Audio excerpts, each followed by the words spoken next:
ಗಾನು, ಇವತ್ತು ನಾನು ನೈಟ್ ಬರಲ್ಲ, ನನ್ನ ಫ್ರೆಂಡ್ ಮನೇಲೆ ಉಳ್ಕೊತಾ ಇದ್ದೀನಿ. ಬಾಯ್.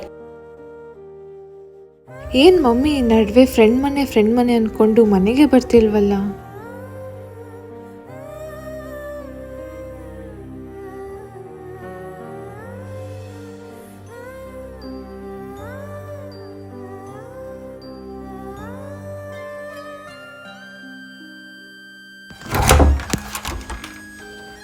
ಏನ್ ಗಾನು, ಬಾಕ್ಲು ತಟ್ಟಿ ಒಳಗಡೆ ಬರಬೇಕು ಅಂತ ಗೊತ್ತಾಗಲ್ವಾ ನಿನ್ಗೆ? ತನ್ನು ಐಸ್ ಕ್ರೀಮ್ ಕೇಳ್ದ, ಅದಕ್ಕೆ ಬಂದೆ ಮಮ್ಮಿ. ಹೋಗಿ ಬರ್ತೀನಿ.